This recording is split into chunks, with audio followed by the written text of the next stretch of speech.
saving the present company of Philip Allott. It's a great delight to see him here. Martil Koskenniemi is one of the most significant theorists in international law. It's more than that. I don't say he's the greatest public intellectual in the world. I don't say he's the greatest international lawyer in the world. But he is without question the greatest international lawyer who is a public intellectual in the world. We had him here as Goodhart Professor some years ago, and it was the result of that that the partnership, I don't speak in too strong terms, which led to the Cambridge Companion to International Law developed, and that is being launched this evening at 5:30. You're all welcome to come to that. After the end of the lecture, you are, however, unless you're invited to the conference, not welcome to stay. And I will shiver you out because there's all sorts of logistic arrangements that have to be made. If you want to speak to Marty, there'll be an opportunity to do so this evening at the launch. Is Tara here? She's right in the distance. You can have the flowers, please.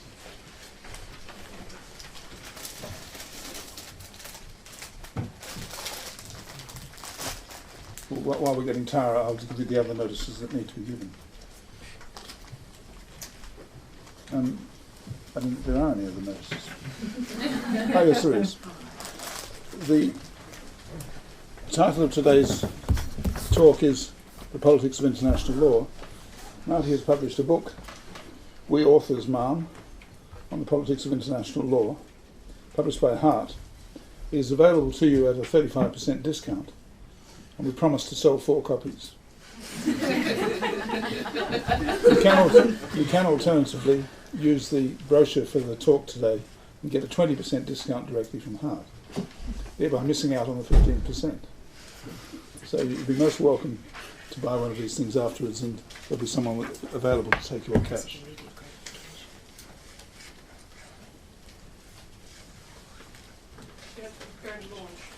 Right. We'll give the flowers later on. So Marty, it's a great pleasure to have you back to speak on the politics of international law. And I won't give you flowers.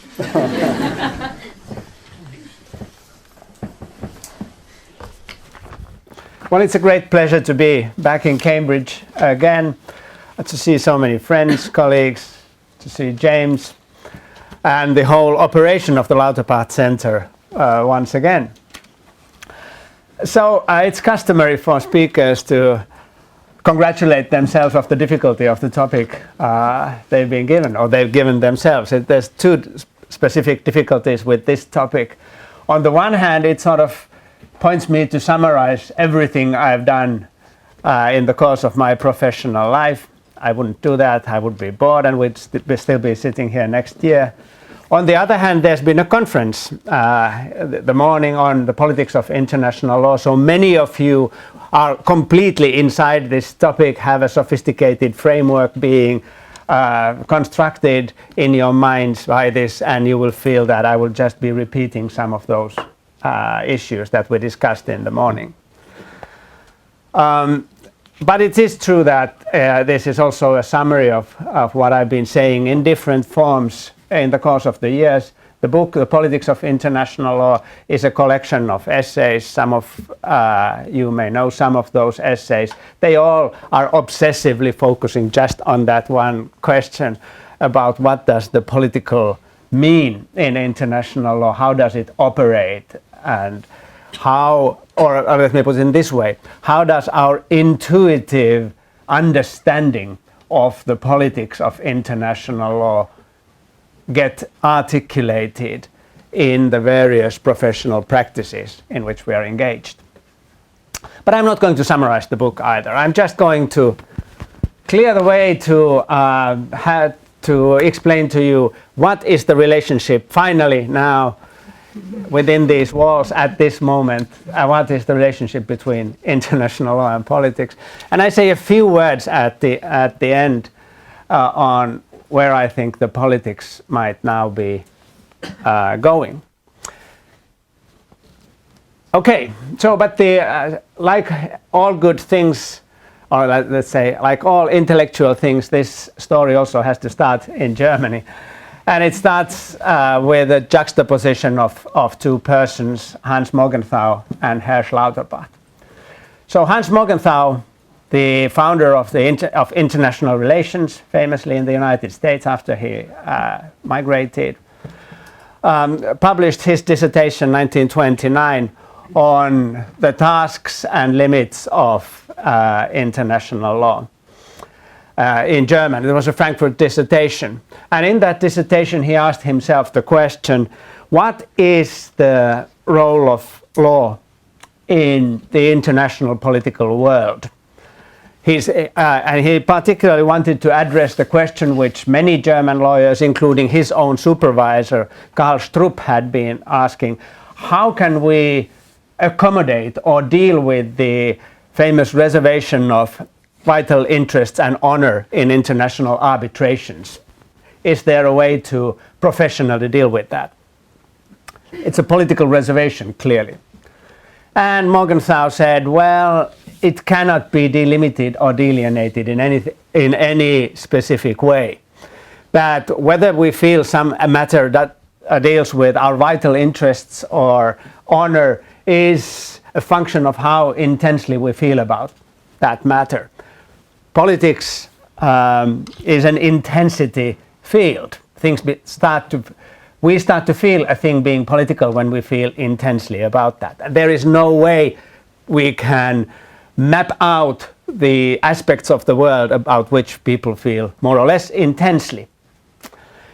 Which led him to suggest in this book that there is no way to define or delimit international law and politics that would not be a political decision.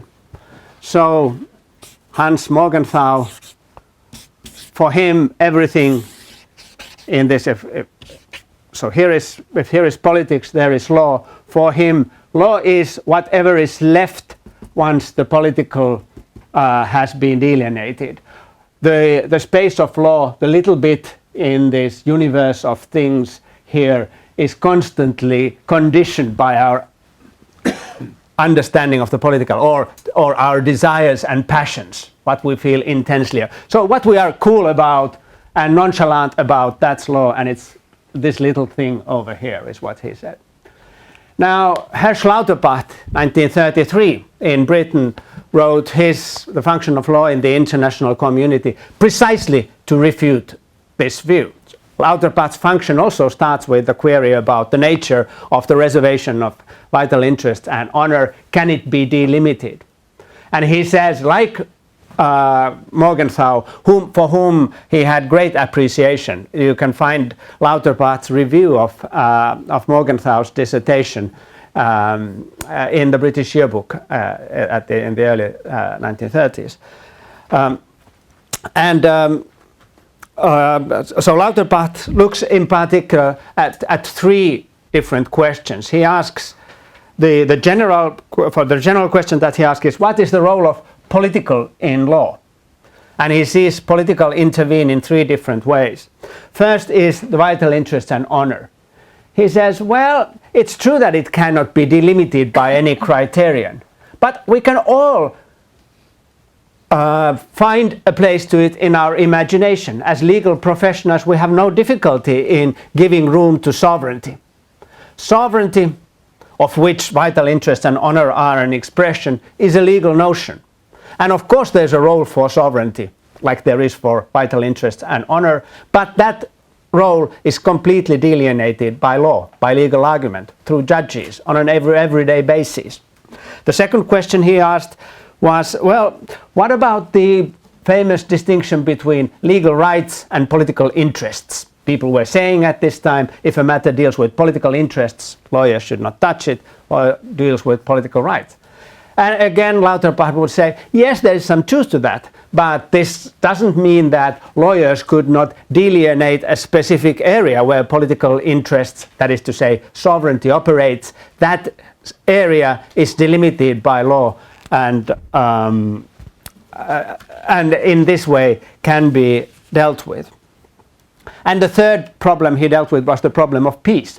Many people were saying, not least because of the problems related to the Covenant of the League of Nations and the Paris Peace Treaty, that peace is not a legal notion, and we heard this in the Yugoslavia situation, for example, that when it's an issue of peace, then it has to be dealt with by diplomats or by soldiers. Lawyers really mix these things up, make life more difficult.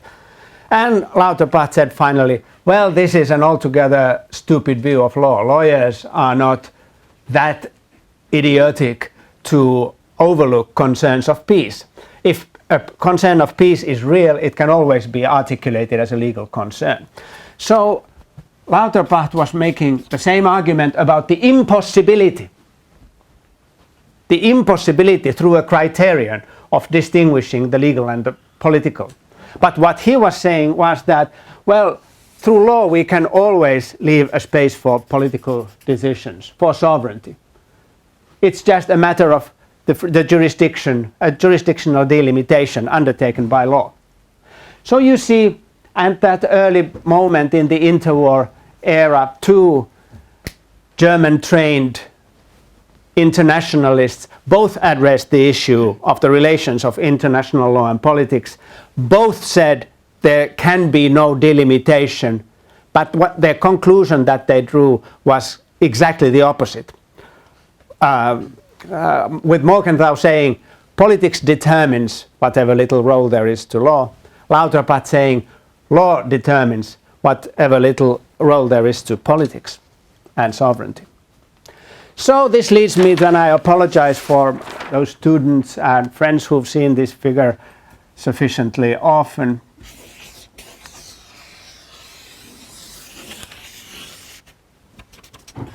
So this leads me to now finally rid ourselves of the question and the problem, what is the relationship between law and politics? This image, which in the course of decades it has deteriorated very badly, I have to say. The animal isn't really faring very well at present, but this is of course the famous Wittgensteinian duck rabbit.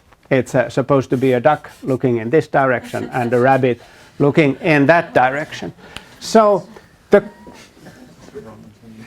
final answer to the question of the relationship between international law and politics is that it is exactly the same as the relationship between the duck and the rabbit in this image. Now, what is that relationship? What can we say about the relationship between the two?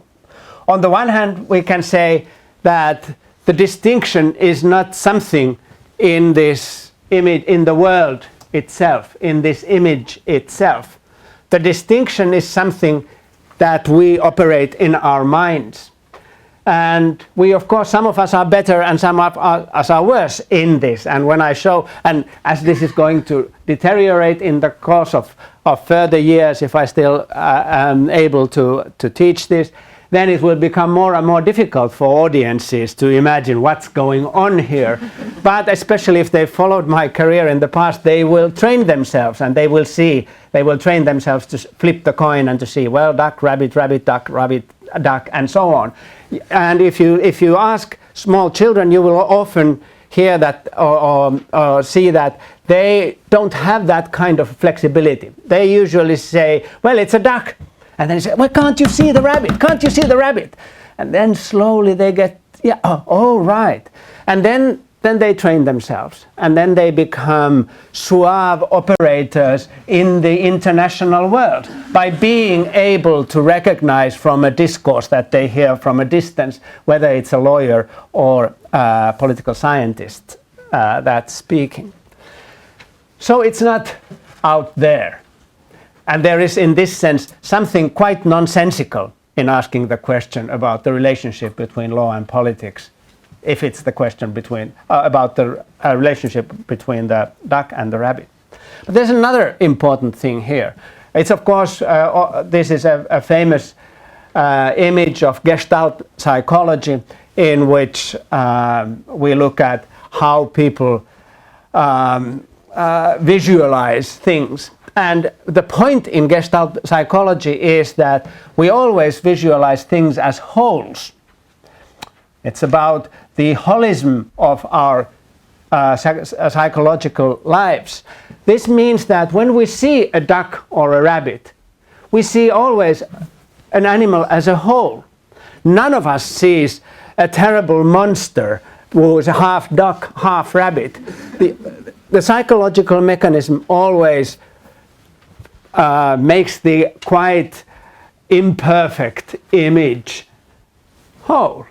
It makes an understanding of it. And this is also an important aspect of our professional lives. When we act as lawyers, we don't act as 75% lawyers, 25% politicians, or 50% and 50%. No, if we perform a legal task, then it's a legal task from the beginning to the end. It's a whole. And we can compare this with two languages. So there are the languages of rabbits and the languages of ducks. It might, of course, be possible to say that there is a language that's half duck, half rabbit.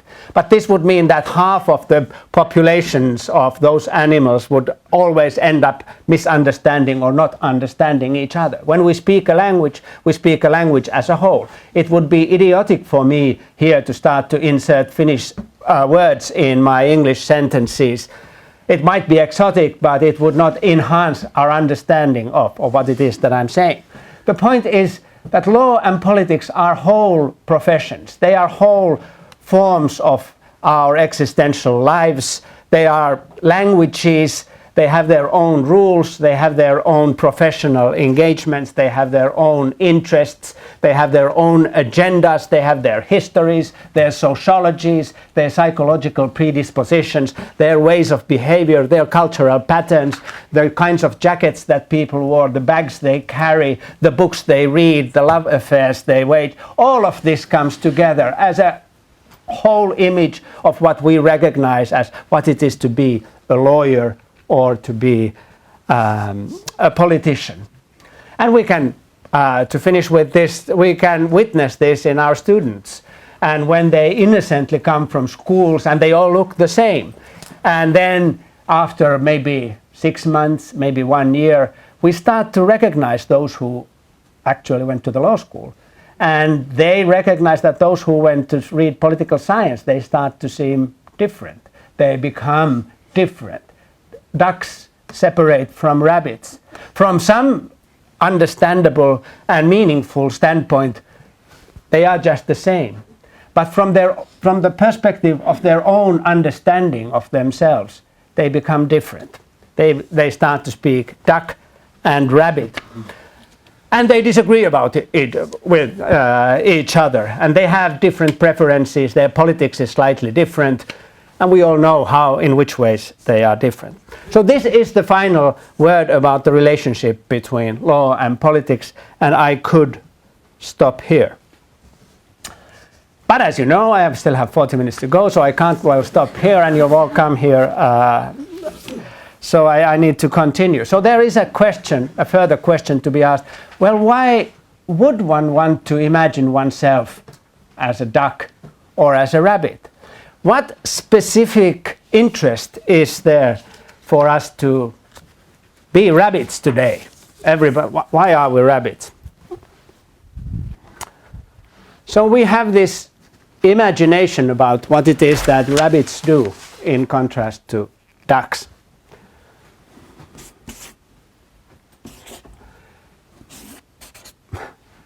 So there is a familiar understanding in all of us about what the world is like and what we should do about the world.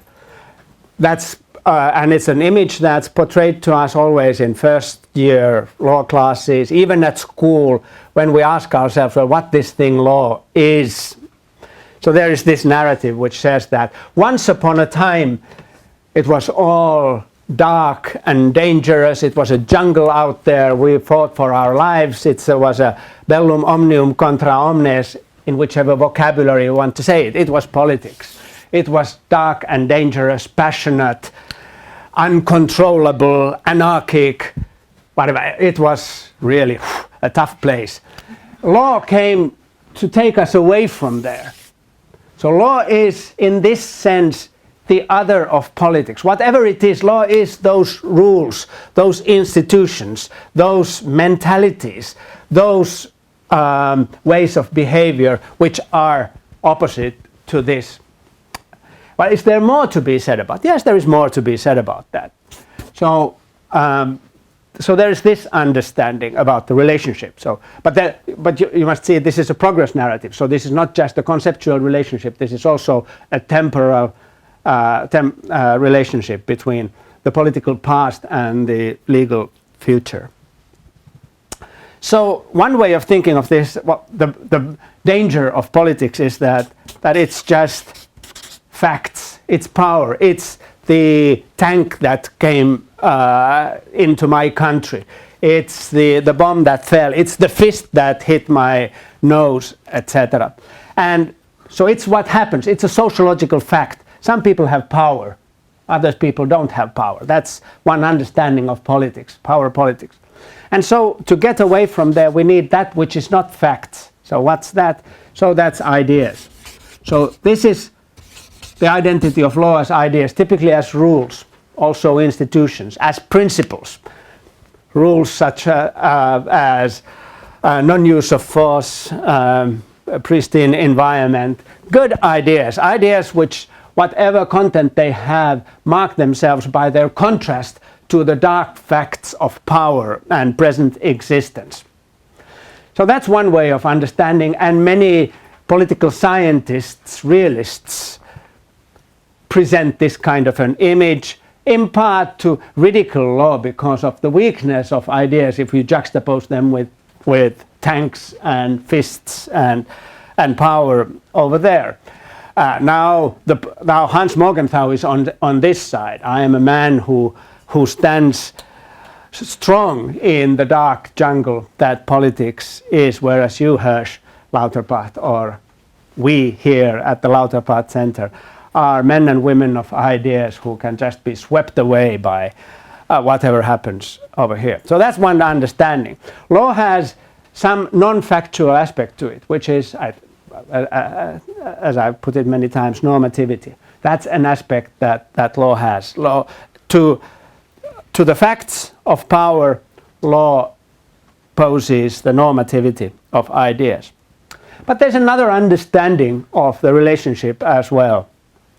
And it is politics as socialism, capitalism, neoliberalism, old liberalism, law as ideologies, law as utopias in the sky, politics as utopias and political ideologies, party programs, and so on. Why?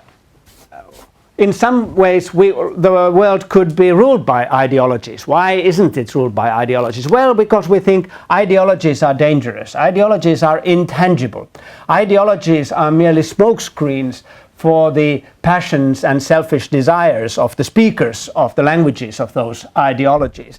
So we can't rule the world. It's intangible. We can't rule the world through ideologies. So we need the police. We need facts. We need legal facts, institutions.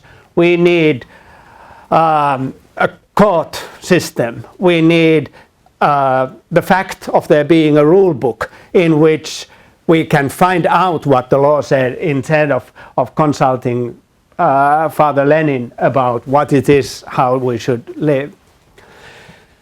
And there are dozens of narratives that link to both of these stories. This is the story of law as wonderful humanitarian ideas that intervene in the dark jungle of power politics. This is the story of law as policemen, order, institutions of society that intervene against the endless blabber of ideologues. Now, of course, this thing creates a perpetuum mobile in which one of the things that can be said about it is that for every idea that the law presents, somebody is able to say that, oh, that's only ideology, that's your humanitarian or UN ideology, it's a constitutionalist ideology, in which case you fall into being just an ideologue from the perspective of that speaker, and he or she can then juxtapose your ideology with the facts of the politics. So on both sides we move with facts and ideas, and on both sides we constantly juxtapose the opponent's ideas with our facts and the opponent's facts with our ideas. This was the perpetuum mobile that triggered that was constructed in the course of my writing of From Apology to Utopia now a very long time ago, and that appears and reappears over and over again in the various essays of this book, this more recent book on the politics of international law. Now, why do we still feel that law is able to trump politics? Because of the reason that we think that law enshrines ideas that are valuable against the dark facts of politics. But also because we think that law has a concreteness, a solidity about it, a verifiability. Look at all these books which are here in order to show the concreteness of the legal world in juxtaposition to the endless debates in parliaments and at political rallies. To rely on this, we are on safe ground. Just to go by what the politicians say, we are not, and so on. So law has this rhetorical power that seduces us over and over again to imagine ourselves as lawyers instead of as politicians.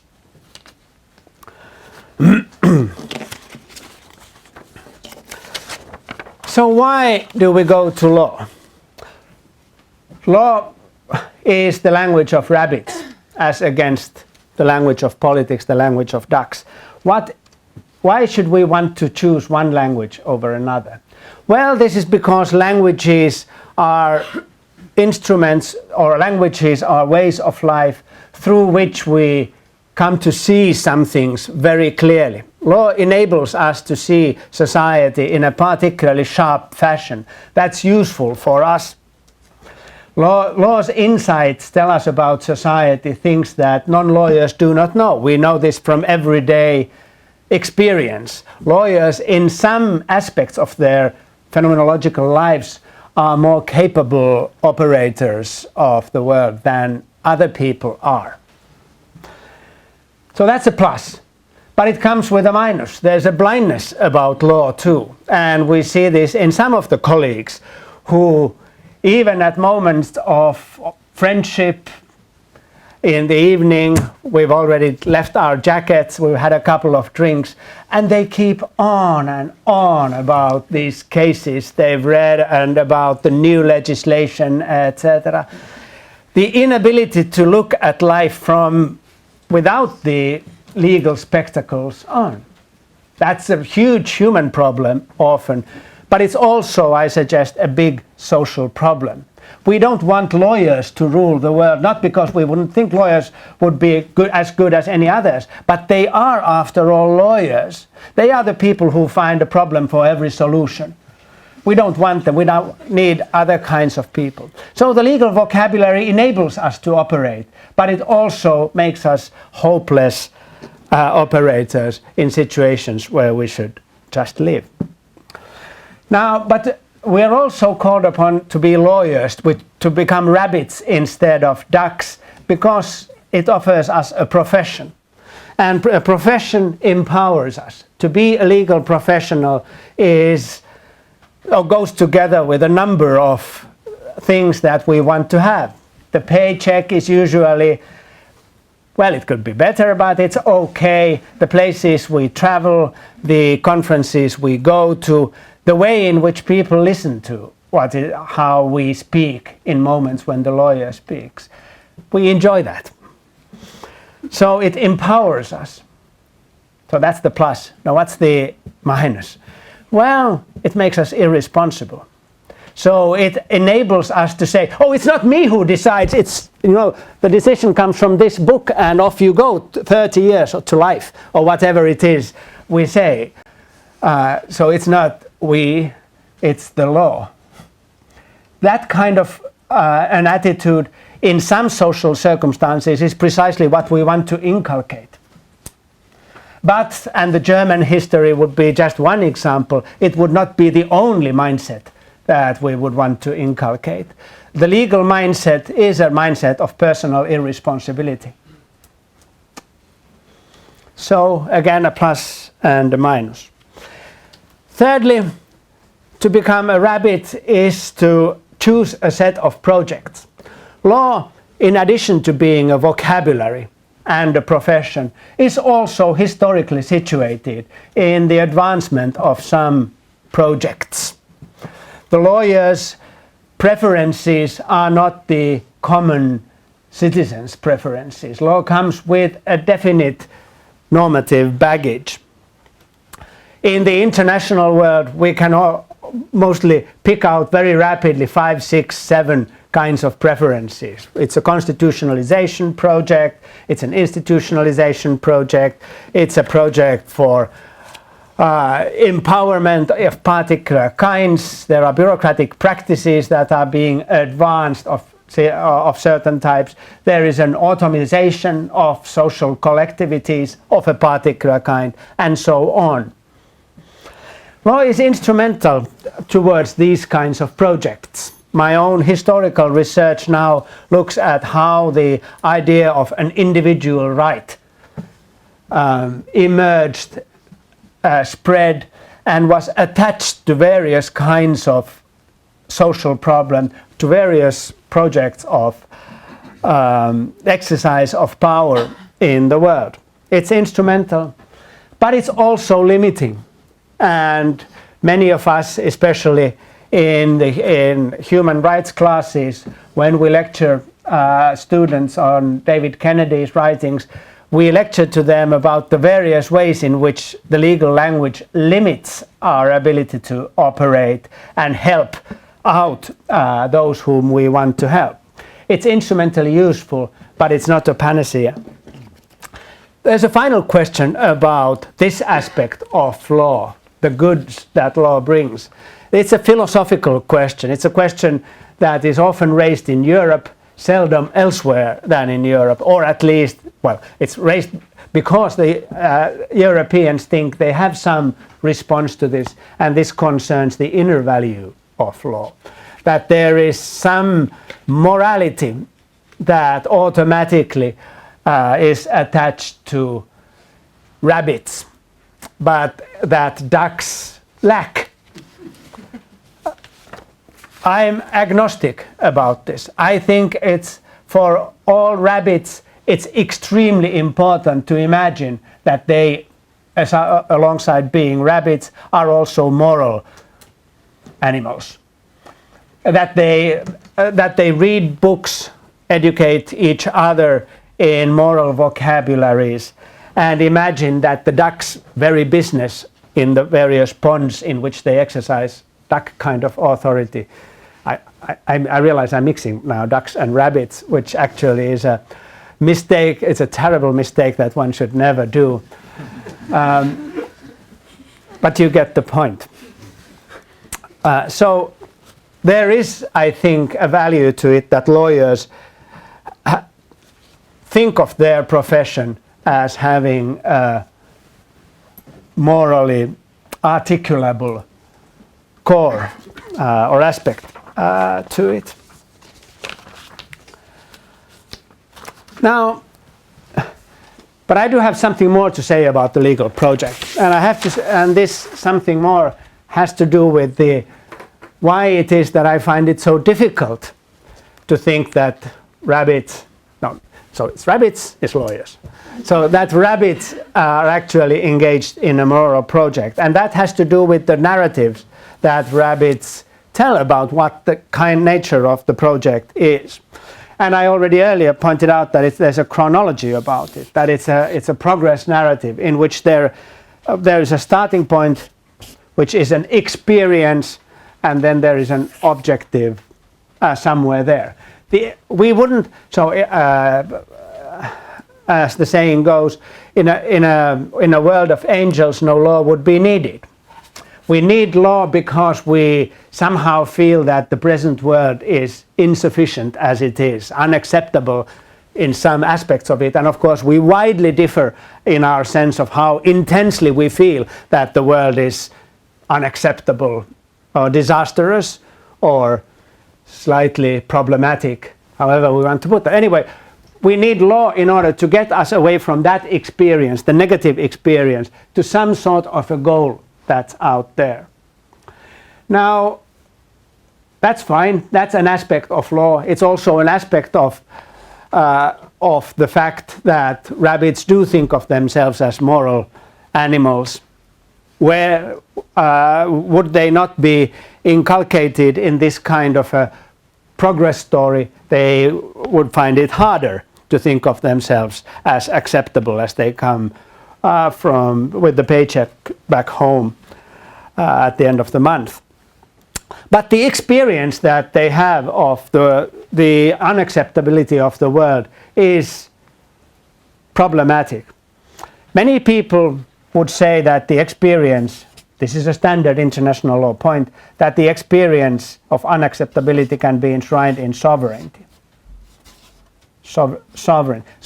Herr Lauterpacht was typically one of these people. Many human rights, environmental activists, many people in the cause of fight against impunity feel that sovereignty is the problem. Sovereignty, they feel, is a problem because it's a kind of egoism. It's a way of turning inside. It's a way of keeping the world outside. It's just being obsessed about me and my power and my values and my preferences, whatever their nature.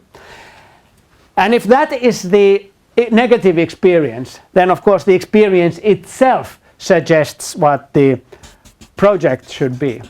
The project should be community, international community. So we're all familiar with that kind of an understanding of the world. So here it is, we as lawyers are in the business of turning an unacceptable world of sovereign egoists into a wonderful world of communitarian sitting by the campfire and singing "We Shall Overcome" every evening. And if it were like that, if that were the way people felt about the world, then rabbits would be fine, and all they would need to do was to get out there to the pond and transform the damn egoistic small communities into a big community of the forest, for example. But not everybody feels this as the problem. As a matter of fact, many people feel that something they might call, for instance, empire is the problem. And this might be empire felt in many different ways. It would be the empire of, let's say, neoliberalism, or American empire, or the empire of capitalism, empire of a suffocating ideology of some kind, a totalitarian thing, some aspect of the world that doesn't allow us to express our identity as in small groups, or our identity as individuals. It's an experience that we are being not allowed to express ourselves. We suffocate inside this homogenizing world. And from this, we of course, and this analysis of the situation, this malaise immediately suggests another project, which is the project of autonomy. Now here it is, the international lawyers that we are feel the world in terms of two different kinds of experience. On the one hand, the experience of untrammeled egoism. They do just what they want. There, we need to build a community. We need to tie us and take hands with each other. That's what we want to have. On the other hand, there are those people, well, there's too much taking of hands here, damn it. I want to take to control of my own hands, of my life, of everything that's special about me. Now, of course, these are both part of the problem and part of the solution. The experience that we as human beings have of the world isn't homogeneous. It is different. We feel the world's weight in different ways. We feel the weight of the world as alienated individuals bumping into each other like ships in the night, only obsessed about themselves. Or we feel the world as this religious sect into which we are all compelled to sing the same hymns, to think the same thoughts, to dress the same way, etc. And those opposite experiences give us two opposite projects. Now, however, again, these opposite projects aren't transparent. It's not obvious what autonomy and community mean in their positive descriptions to those who aren't involved in the describing business itself. So every autonomy, every call for autonomy is a call for sovereignty. My personal sovereignty, the sovereignty of my tribe, the sovereignty of my country, etc. In which case it starts to feel terribly egoistic and a part of the problem. Every community will sooner or later start to feel suffocating. We feel the imperial weight descending upon us. Yesterday it was all fun, but we can't keep on singing this song, day in, day out. There have to be other songs and other ways of life. And so the game starts all over again. Now, international law, or being a rabbit, is a wonderful experience to the extent that it allows us to think of a moment that's outside our present existence. To think of ourselves as involved in a real effort, perhaps a collective effort, in which the negative experiences of the present would be transcended in a future that's bright and shiny and into which our institutions are taking us. The problem with that is that we feel, as I said, the world's weight differently, and not only differently but in opposite ways, in ways that enable us collectively, but perhaps more interestingly, individually, to both want and not want what we intuitively first would like to have as our world-changing project. So the awareness of this, awareness of the ambivalence of the world and of myself, of every rabbit, has made it for me impossible to think that there actually is in some way an internal morality to being a rabbit that would make being a rabbit somehow in some evaluative scale more important, meaningful than being a duck. There are, I've said, moments, like for instance when you want to run away from somebody, that you want to be a rabbit rather than a duck. And then it's good fortune if you happen to have that education and those ears and you were able to go that fast. But it's not always like that. And if there's a pond and you have to cross, then you know what you have to do. For best of my students, I recommend that they are prepared to be both one and the other, that they can flip the coin, that they can immediately see both sides of those professional alternatives that are being offered to them. There is one final thing. I promised to say something about the politics of international law today. So I want to set up a jus cogens prohibition to those of my left friends who in the course of the years together with me, have insisting on the politicization of this or that. We know it's a regular left theme to look at the politics of international law, of economics, to say it's political. Now, having said that often enough, and having gone through these images often enough, it has, I can report to you, come to transpire that evocation of the political is meaningless. It doesn't mean anything. If you catch me still doing this in the future, well, I'll give you 50 euros, to put it no higher than that. So I want to invoke a prohibition of ever to look at the politicization of this, because it's to call for the politicization of this or that would be to insist on it being a duck or a rabbit. But there are questions of authority, of importance out there, questions of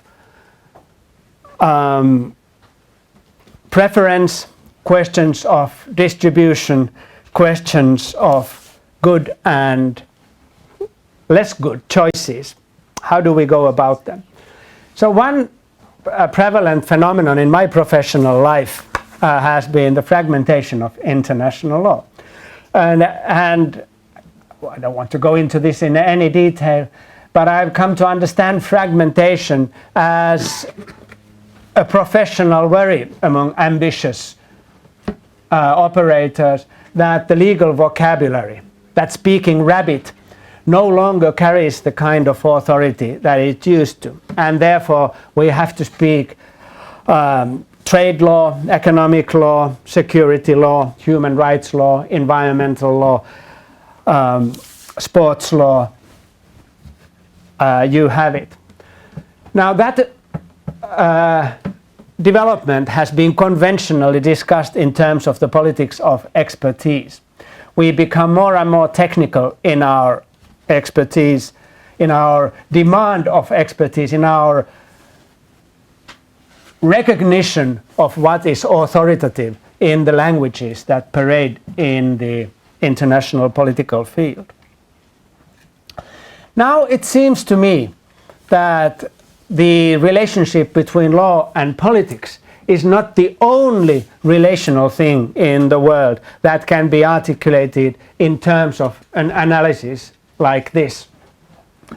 What is environmental law? What is the law of the sea? What is chemical law, for example?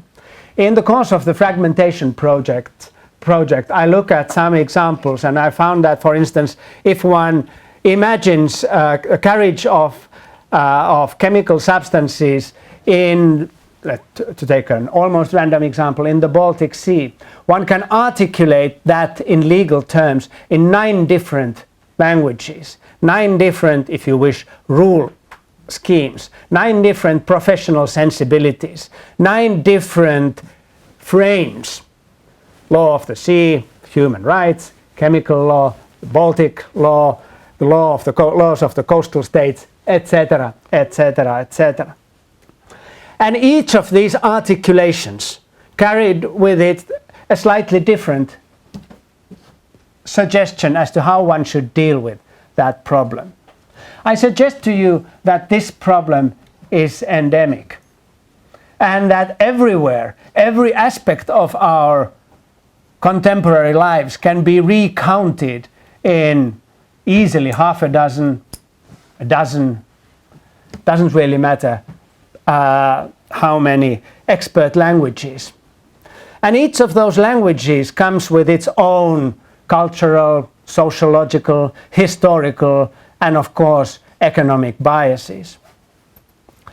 The task for active left-leaning, by not so left-leaning lawyers, to trying to operate in this world in a fashion that would be politically effective would today, it seems to me, call for what I've called a politics of redescription.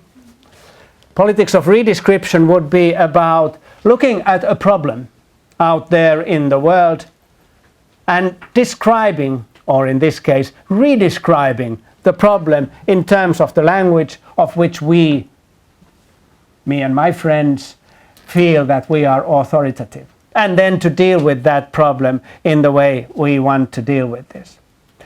The politics of redescription is made all the easier because those who are responsible for the fragmentation, for the rise of the rule of technical languages, are usually committed to believing that each language is an or addresses an ontological aspect of the world, that each language is the authentic representative of what it is that it purports to represent.